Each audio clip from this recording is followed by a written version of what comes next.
नमस्कार प्रणाम सुन रहल बानी radio Sanvi 96.4 megahertz radio Sanvi 96.4 megahertz के कार्यक्रम स्थानीय सरोकार लेके आज भी उपस्थित हो चुकल बानी सन। कार्यक्रम स्थानीय सरोकार में हमनी एक जने अतिथि के साथ उपस्थित होके सन। हम बानी कार्यक्रम प्रस्तुता राम मंडल, प्रविधि में बानी सानो जे।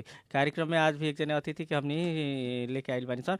खास करके प्रदेश स्थानीय संघीय चुनाव के लगभग 5 बरस होके जा रहल बाटे। 5 बरस में स्थानीय तह कितना विकास कैलक, संघीय सरकार के विकास कैसन बा, प्रदेश सरकार के विकास कैसन बा, खास करके प्रदेश सांसद, स्थानीय जनप्रतिनिधि और संघीय सांसद लोग के विकास निर्माण के बारे में हमनी बात करके जमर को कैले बानी सन। एक जने अतिथि के रूप में आज हमनी प्रदेश सांसद के ले बानी सन। आज हमनी के अतिथि बानी मध्य प्रदेश के प्रदेश सांसद राजेश्वर शाह। वहाँ से अपनी बात करें सन। खास करके 5 बरस अब तक बीते जा रहल बाटे। ई 5 बरस में उ लोग के प्रदेश के माननीय लोग के विकास कैसन कैलक, लोग का भइल, एकरा बारे में हमनी बातचीत करें सन। और खास करके हमनी जहाँ भी विकास के बात आवेला तो देखे निसन कि ई केहू गाउँपालिका अध्यक्ष, वडा अध्यक्ष या सांसद, संघीय सांसद लोग कैल देखल जाला। विशेष करके ई बीच में एगो बीच के सरकार भी बाटे, प्रदेश सरकार, संघीय सरकार बा, प्रदेश सरकार बा, स्थानीय सरकार। देश में 3 गो सरकार बाटे। प्रदेश सरकार का करेला आज तक कहीं ना कि खास करके प्रदेश सरकार के उपस्थिति विकास निर्माण के काम में कहीं ना कि जनता अभी तक ले देखे नहीं के पावल। जौन महसूस करे के चाहिए कि 3 गो सरकार बाटे तो प्रदेश सरकार के माननीय लोग भी का कैले बा लोग, उ लोग खास करके कितना विकास निर्माण के काम कैले बा लोग, एकरा विषय में हमनी बातचीत करम सन। हमनी के साथ में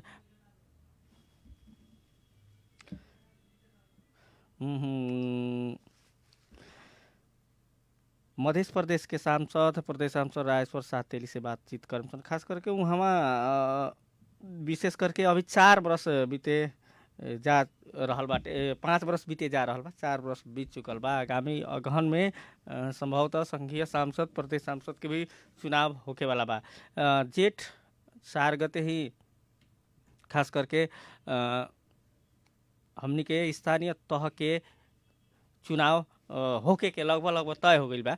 बीच में प्रदेश सरकार का कैले बाटे, एकरा विषय में बातचीत करम सन। खास करके संघीय सरकार तो सांसद लोग विकास के लिए बा लोग, स्थानीय जनप्रतिनिधि लोग, प्रदेश सांसद लोग और प्रदेश सरकार के उपस्थिति न्यून मात्रा में हर एक तरफ देखल गई बा। एकरा विषय में हमने बातचीत करम सन। हमनी के प्रदेश सांसद मध्य प्रदेश के माननीय राजेश्वर शाह हमनी के संपर्क में बानी।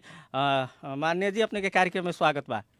धन्यवाद जी। जैसे देश में 3 गो सरकार बा, स्थानीय सरकार, प्रदेश सरकार और संघीय सरकार।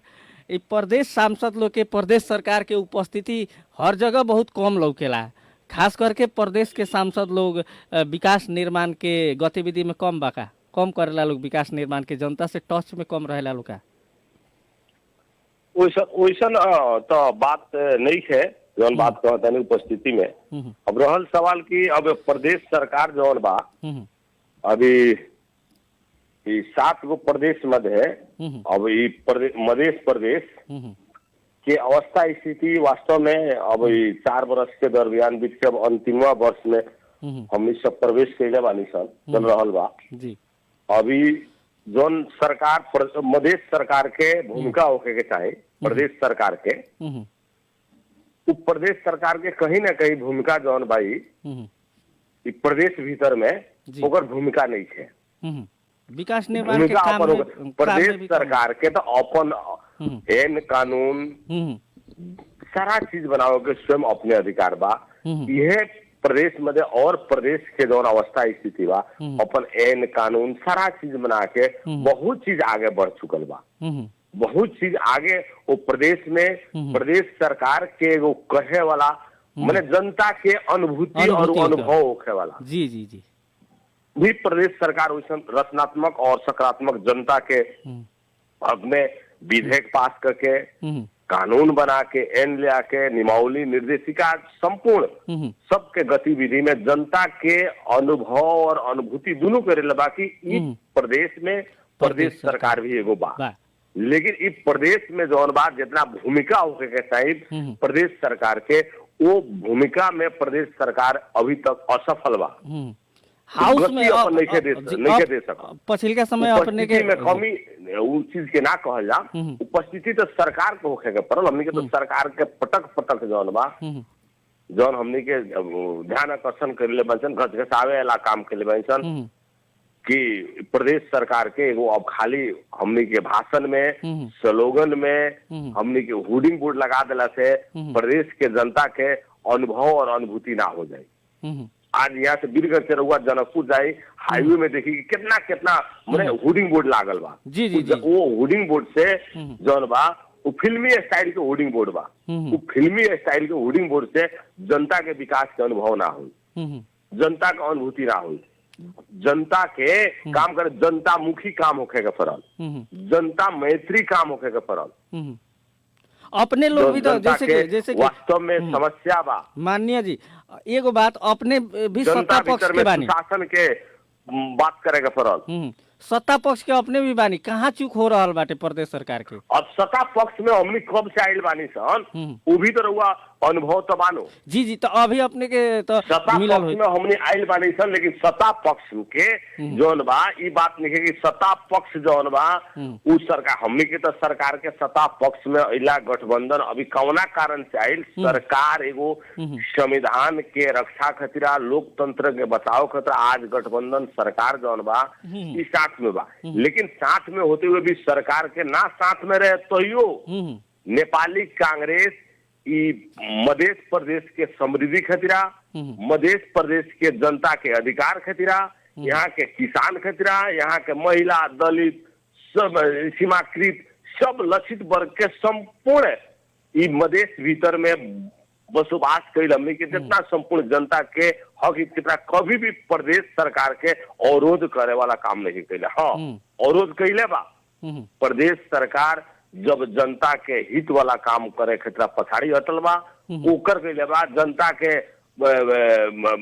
विरोधी, जनता विरोधी काम कैले बा, ओकर विरोध कैले बा। लेकिन प्रदेश के भीतर सकारात्मक काम करेला कभी भी सकारात्मक और रचनात्मक काम में नेपाली कांग्रेस प्रदेश सरकार के कभी भी विपक्ष में भी रहे तो वो सरकार के सहयोग में रहे, आज गठबंधन में बात तो वो सहयोग में बा। चूक कहाँ हो रहा बा? इतना सहयोग मिल रहा बा, सबसे कही ना बहुमत के सरकार तो मध्य प्रदेश कि आज प्रदेश के जोन हमने के 4 बरस के जोन सूचांक होला कि हमने के 4 बरस में कहाँ तक पहुंचल बानी सर। एक प्रदेश सरकार के अपन जोन बा एगो अब का होला कि अल्पकालीन, दीर्घकालीन, मध्यकालीन योजना होला, ओकर एगो विजन होला, ओकर एगो दूरदृष्टि होला। योजना प्रदेश सरकार के जितना भी अभी तक बा हमरा नहीं खे लागत कि प्रदेश सरकार ई प्रदेश भीतर में जनता के मन में या जनता के कौन वैसन की प्रदेश सरकार है चीज में सफल बा, छाती ठोक के कहे वाला प्रदेश सरकार के लगे कोनो चीज वैसन अभी हमरा नहीं खे लागत जी। 5% मात्र पूंजीगत खर्च भइल 6 महीना में कहे वाला प्रदेश सरकार के बा अवस्था कि प्रदेश सरकार जौन बा गाड़ी किने में सफल भइल बा, सबसे ज्यादा गाड़ी किने में सफल भइल बा। अपनाऊ तो ले ले हो तो गाड़ी हमनी कहा लेन सर जी, अपने लोग नहीं ले, मंत्री लोग ले ले बा। हमनी के जौन विधायक के बा, विधायक के गाड़ी मिलेला रुआ तो एगो संचार कर्मी बानी। अगर प्रदेश सभा भीतर में 1 से 4 गो माननीय बा लोग, 1 से 4 में से जे सत्ता पक्ष में जे मंत्री लोग बा लोग जे बा उ लोग लगे झंडा, डंडा, गाड़ी, सुविधा सब चीज बा। लेकिन और विधायक के जे मानिए के ओकरा मिलेला का रुआ तो इसी रोके पर नहीं, जनता के भ्रम करे वाला काम ना करे, बोले रुआ खुद बुझ रहल बानी कि प्रदेश सरकार के प्रदेश माननीय लोग के जोन सुविधा बा उ लोग के उहे सुविधा ओकरा बाहे गाड़ी, साड़ी और कोनो सुविधा ना मिलेला। गाड़ी चाहिए अपने लोग के की ना गाड़ी हमनी के चाहिए बात ना, हमनी के तक का बाकी गाड़ी खतरा, सुविधा खतरा ना, हमनी के जनता मुखी जनता के अनुभव होखे के पड़ल कि प्रदेश में संघीयता आइल बा तो संघीयता काय खतरा है, जनता के हर एक सुख दुख में हर एक के जनता के अनुभव जौन ओकर जनता के विकास के गतियों के जनता के और काम काज के गतियों के फास्ट गति से बढ़ो। जैसे कि संघीयता आइल प्रदेश माने संघीयता आइल आज सारा चीज बात संघीयता के तीन सरकार में 3 गो तह में काय डिवाइड हुई कि आज हमनी के जनता जौन बा वो हमनी के सिंह दरबार ना पहुंचे के पड़े, वो जनता के अधिकतम ज्यादा से ज्यादा जौन काम होखे वाला बा ओकरा जौन होखे वाला वो स्थानीय सरकार से पूरा होको, ऊपर से जौन चीज ना भइल वो चीज प्रदेश सरकार तक पहुंचो। तो आज प्रदेश सरकार में जाए खतरा तो ओकरा तो सजीलो बानू सहज करे खतरा माने आज काम काज के बांट फाट जिम्मेवारी बांट फाट का कइल जाला। तो संघीयता के मतलब ये लूट चोरना तो लोकतंत्र का आइल बा तो लूट तंत्र के हिसाब से बा।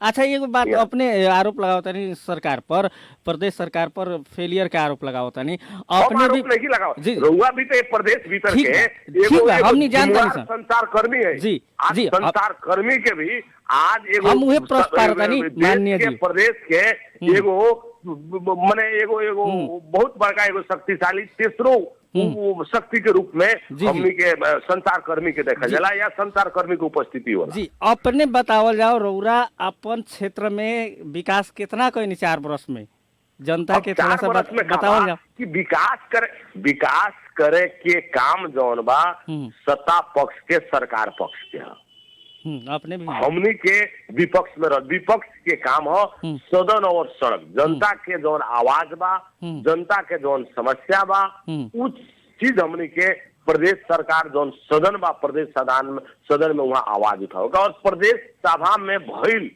सकारात्मक काम के चाहे विधेयक होके या चाहे और स्थिति परिस्थिति में सकारात्मक भूमिका खेले के अगर नकारात्मक काम होता जनता विरोधी काम होता ओकर ओतही विरोध करे के लैपटॉप बटाए जा रहा है सब मानिए विपक्षी में बैठल हमनी के तो सरकार में इला भी 6 महीना भी नहीं के पहुंचल लैपटॉप बटाए जा रहा बाटे माननीय जी जा रहल बा तो आज ये 3.5 बरस सरकार में रह के बैठल आज जनता का अनुभव करल बा ओहू में हम खास परसा जिला के कहे कि परसा जिला के परसिली जनता के साथ में का भइल बा।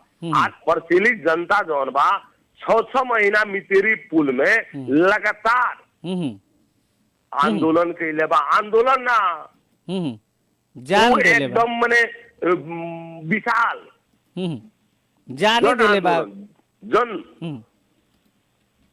सभा के उपस्थिति सबसे ज्यादा वीरगंज में बलिदानी शहीद घायल आर्थिक समाज सब किस्म से सबसे ज्यादा वीरगंज के मधेश आंदोलन में सबसे ज्यादा क्षति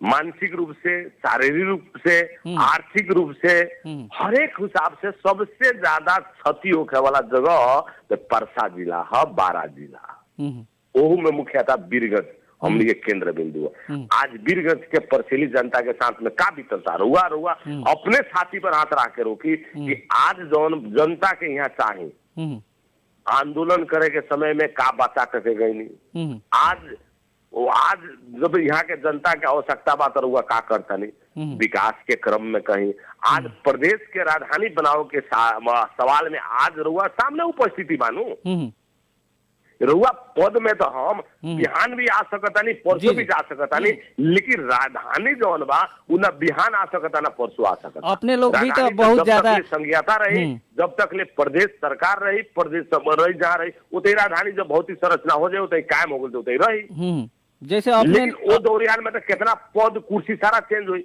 लेकिन आज पद के प्राथमिकता के कारण से परसीली और बबारा के जितना जनता के साथ है बहुत बड़का दुर्भाग्यपूर्ण जनता के एकदम दुर्भाग्यपूर्ण कहल जाम ये बहुत जौन की कोनो किस्म से माने पूर्ति ना कर सकल जाता आज सबसे दुर्भाग्यपूर्ण बा हमनी के परसा 12 के परसा जिला में गेट सब बड़ा बनल बा माननीय लोग जी गेट बनावे में बड़ा ध्यान देवेला लोग अपने कितना गेट बनैले बानी गेट हम नहीं बनैले गेट सुनी गेट जौन ह गेट विकास नानू ह गेट के मतलब एगो इन्फॉर्मेशन देवेला कि संबंधित वैसन चीज होखे के पड़ल गेट बने के चाही लेकिन गेट के भी एगो महत्व होला गेट एगो हाईवे में गेट ना बनेला लेकिन गेट के मतलब का होला? गेट में देखी तो काका लिखा रहेला ऐसे ही से फलाना जगह हेतना किलोमीटर, हई जगह हेतना किलोमीटर। वो इन्फॉर्मेशन एगो सेंटर है, इन्फॉर्मेशन पॉइंट है कि आवेला हमनी के बाहरी पर्यटक आगंतुक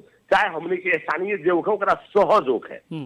जैसे हाउस में विकास के पहचान नानू है जी गेट जे बनेले बा गेट अब वो गेट संबंधित जे जिम्मेदार माननीय लोग चाहे जे भी जहाँ से बैल बा स्थानीय चाहे गेट के हमनी के वैसन जौन बा जहाँ हो सकता गेट भी बने के चाहे, लेकिन सब जगह जितना गेट के परसा जिला में बा वो गेट के शायद आवश्यकता लेके जैसे हमरो भी बुझाई है।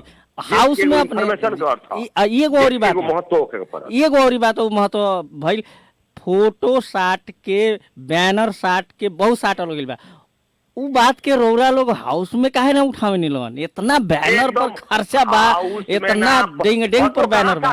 फोटो कहाँ साटल बा? फोटो के साटल बताओ जी। हमनी के मध्य प्रदेश के मुख्यमंत्री जी के फोटो बा, हर एक लोग चीज हम शुरू में कहनी है कि उ जनता के जौन बा हमनी के आज वीरगंज से रहुआ जाए परसे से सप्तरी तक शुरू होता। हमनी के मध्य प्रदेश के बाहर के ग्रामीण बैंक के बात हो रही है, हाईवे में जाए तो प्रदेश के जौन बा हम शुरू में कहनी है कि ये प्रदेश सरकार जौन भाषण में अगाड़ी बा, स्लोगन में बा। स्लोगन प्रदेश सरकार ने खेत खेत में पानी, हाथ हाथ में काम। प्रदेश सरकार के लोकप्रिय नारा है खेत खेत में पानी, हाथ हाथ में काम। बजट में लेकिन 4 बरस में कौन खेत में सिंचाई के व्यवस्था हो गई? काम के तो बात छोड़ दी। वही से जनमत पार्टी के कार्यकर्ता लोग ये सब कर रहा है। बहुत ज्यादा स्लोगन बा, स्वच्छ मधेश, समृद्ध प्रदेश, बेटी पढ़ाई बेटी बचाई। लेकिन आज सफाई के अभियान में देखी तो कहाँ बा, चाहे स्वच्छ कहाँ हो गई। अब एगो लैपटॉप बटाया जा रहा बा, सुने में आयल बा, बेटी दुर्भाग्यपूर्ण बा। भारत मने मध्य प्रदेश के आज हमनी के सबसे सुशांग के देखी यहाँ सबसे जरूरी चीज बा हमनी के शिक्षा, स्वास्थ्य, भौतिक पूर्वाधार, खाने पानी। यहाँ सबसे किसान के समस्या प्रदेश जौन बा ये अन्न के भंडार चिन्हल मध्य प्रदेश है। प्रदेश अन्न के भंडार है। ई बरस धान के उत्पादन घटल बाटे, 8 जिला में घटल बा। मध्य भीतर में किसान के सबसे प्रदेश के अगर समृद्ध प्रदेश बनाओ बा तो यहाँ किसान के जौन बा उ सबसे हमने के ध्यान देवे को पड़ी। जैसे कि अपने लोग के बजट से भी कुछ काम नहीं के भाई, अपने रौरा संसदीय कोष से कुछ काम नहीं कैले। हमने के जवन संसदीय कोष से बजट मिलेला उरुआ चल के 1 2 3 अंगुरी में गिन ली कि प्रदेश के कितना प्रदेश के रुआ जाना तो कि शुरू में आयल बजट 10 लाख है। एक साल में 1 साल के शुरू के बजट 10 लाख है। दूसर का साल में आयल बजट 1 करोड़ है। 1 करोड़ तो बहुत बात है। साल से 3 ओमे छुपावे कौन उतर एकदम सर्वव्यापी बा 3 करोड़ बा। आज मने 10 लाख में प्रदेश में का विकास हुई, 1 करोड़ में का विकास हुई। वही तनका ना तनका होई तो आपने बताओ जाओ ना। 4 बरस में 2 साल मिला, 2 साल के ही बा। एमए से 3 करोड़ में आज रुआ एगो प्रदेश में वार्ड बा, रुआ एको गो निर्वाचन क्षेत्र में 15 गो 20 गो 18 गो वार्ड बा। तो ओकर डिवाइड करी कि वार्ड में अगर 15-20 लाख होता तो 15-20 लाख से आज के डेट में अगर वार्ड के बात करता नहीं, जबकि एगो वार्ड में कम से कम नहीं के तो कम से कम 3 गो से लेके 5-5 गो 7-7 गो टोला बा। एगो टोला के तो कोनो वार्ड नहीं के हमर बुझाई। 3 गो 4 गो वार्ड में कम से कम 3 गो 4 गो 5-5 गो टोला बा।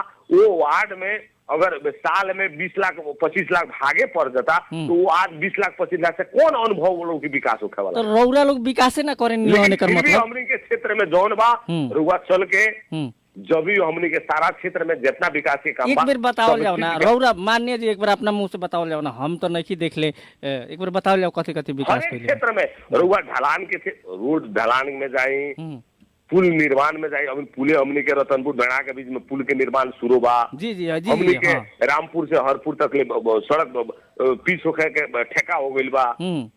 ओमे पीछ होके के ऐसे पहले व्यापक भ्रष्टाचार के समाचार आई रहे, गजब भ्रष्टाचार भई रहे। अब नहीं के बजट रहे शायद उ भी ना ना हमनी के बजट कहाँ से, हमनी के बजट कहाँ से ये हुआ, हमनी के बजट के को बताई, हमनी के बजट वाला आइलू जो आइलू कहीं से आइलू, अब सबके सब ना जोड़े के पड़ल। पीछ अपने के बजट से होता है, पीछ वाला जौन बा हमनी के जौन बा अभी अभी अभी ओकर टेंडर प्रक्रिया आगे बढ़ के टेंडर तुरंत 2 महीना के अंदर में काम शुरू हुई। स्कूल के क्षेत्र में चली, धर्मशाला के क्षेत्र में चली, स्वास्थ्य के क्षेत्र में हर एक जगह चीज बा। स्वास्थ्य के क्षेत्र में बताओ के एक में कोनो 10 करोड़ 20 करोड़ के कोनो काम वाला जितना बा हमनी के जहाँ काम के बन सक, जितना बा पारदर्शी बा, जनता के सामने बा, खाने पानी के हिसाब से राखी, पाइप धारा के बात में रखी, रुआ चल के क्षेत्र में चलिए, हम तो रुआ के स्वागत करता नहीं। रामपुर से हरपुर रोड बनवा देना, हम रोज आए मुहिम में पिच बनवाई, हम हर दफा हाँ पिच बनवाई रामपुर से हरपुर जो कहनी है, हम आए एकदम देखी ना सूचना निकल टेंडर ओकर आगे सारा चीज बढ़ गइल बा, सब चीज हो गइल बा, 2 महीना के अंदर में काम शुरू हो जाई। यानी कि शुरू होके वाला ई एगो अपने लोग के मुंह से भी आवे के पड़ल, हम विकास कइले बानी, जब जनता के लिए लगे उपस्थिति नहीं के हो, जितना बा हमनी के जनता के जितना हमनी लगे बा वो एकदम जनता के अनुभूति, जनता के जौन आवश्यकता बा वो चीज में जौन बा हमनी के साथ सहयोग रख के हमनी के जितने बा उतने में अनुभूति वाला काम करता जी। इहे बात हमने भी चाहता है कि कमती में फील होको, अनुभव तो होको कि प्रदेश सांसद लोग भी बा, लोग उ लोग भी विकास करला लोग, ना तो हरदम मेयर वडा अध्यक्ष संघीय सांसदे लोग विकास करी लोग, आ उहे लोग के होर्डिंग बोर्ड आ पोस्टर लागी, अपने लोग के भी तो लागे पड़ल ना ना। तो अब सारा बजट जौन बा रुआ भी गुजरल बा कि देश के जितना अधिकार माने कानून जितना बजट अधिकार मैक्सिमम जौन बा बजट फंडिंग तो स्थानीय सरकार में ही तो बा। प्रदेश सरकार के वास्तव में कहें तो प्रदेश सरकार के जौन बा जौन ओकर लगे जितना सीमित साधन स्रोत बा, ओकर लगे बजट बा, आज उतने आधार में काम करी। जी जी जी जी। आज हमरा लागता कि 2 जिला के बजट हुई स्थानीय सरकार के, उकरो से कम प्रदेश सरकार के बजट हुई। अपने लोग काहे ना मांगे नहीं लोग तो बजट, और जो बजट केंद्र सरकार के जो एगो सीलिंग बा वो हिसाब से सारा सब प्रदेश के अपन सीलिंग अवस्था स्थिति बा, वो हिसाब से कोई ना जितना बा अपने लोग भी जितना बा उतने में काम चलता, कोनो बेसी मांगला जरूरी भी नहीं के एकदम मांगे वाला कहे वाला जितना आई, जितना प्रदेश हमने के अच्छा हुई, लेकिन जितना आयल बा उहे तो खर्च होके में प्रदेश सरकार के जौन अभी लोग देख लो 7.5% मात्र पूंजीगत खर्च बा 6 महीना में, 6 महीना में 7.5 7.5%। अब बताइए क्या हुई 7% का हाराहारी में पूंजीगत खर्च बा। अब बताइए पूंजीगत खर्च कथी में 7% हम किनम के खाली गाड़िए किनाई लो वो खर्च जौन बा चलिए गाड़िए किनाई लो। चलिए हमनी जरूर ई पता लगाम 7.5% ही पूंजीगत खर्च बाटे। अंत में मानी सन खर्च में देखे मैक्सिमम हमरा पूंजीगत खर्च में 90% जौन काम हुई वो गाड़िए में होई, 100 के 100 बुझाता गाड़िए किने में गइल होई। अच्छा चलिए हाउस में जाके अपने एक बार पूछेम जरूर, एकदम पूरा हमनी के कहे हाउस में हमनी के तो पटक पटक प्रदेश सरकार के ध्यान आकर्षण हमनी के करावे, प्रदेश सरकार काम करो, प्रदेश सरकार के काम काज में हमनी के हमेशा साथ में बानी। चलिए बहुत रचनात्मक सकारात्मक जनता के जनता मुखी जनता मैत्री काम होके के पड़ल, हमनी के बानी सर कि कम से कम जनता अनुभूति करे कि संघीयता आयल बा, प्रदेश सरकार भइल बा, लेकिन नहीं के जनता कोनो किस्म से रुआ शांति सुरक्षा से लेके कोनो अवस्था स्थिति में प्रदेश सुशांत रुआ देखी ना कि सुशांत हमनी के शिक्षा के अवस्था का बा, रोजगार की अवस्था का बा, स्वास्थ्य की अवस्था का बा, किसान की अवस्था का बा। चलिए माननीय जी हमनी लगे समय अभाव बाटे ओके चलते आज ला हमनी यही जान अपने से विदा मांगे सन, ऐनी अपन 2 शब्द रखनी एकरा खातिर बहुत बहुत धन्यवाद बा माननीय जी। धन्यवाद जी। वहाँ रहनी है राजेश्वर सातेली प्रदेश सांसद मध्य प्रदेश के, वहाँ से बातचीत करने सन प्रदेश सरकार के उपलब्धि के बारे में, विकास निर्माण के बारे में, और प्रदेश सरकार के माननीय जी लोग भी का कर रहा बा, वहाँ स्वयं का कर रहा बानी, वहाँ कितना विकास करनी एक बारे में भी बात कर। 5 बरस लगभग बीते जा रहा बाटे। हमने आज के कार्यक्रम के अंत में आ चुकल बानी सन। बिहान फिर से दोसर विषय वस्तु दोसर अतिथि के लेके उपस्थित होके के बाद करत आज के खातिर अपने के कार्यक्रम सुने के साथ देवे के खातिर धन्यवाद। टेक्निकली सपोर्ट ला अनजित के धन्यवाद देत कार्यक्रम प्रस्तुता राम मंडल के विदा दी। नमस्कार।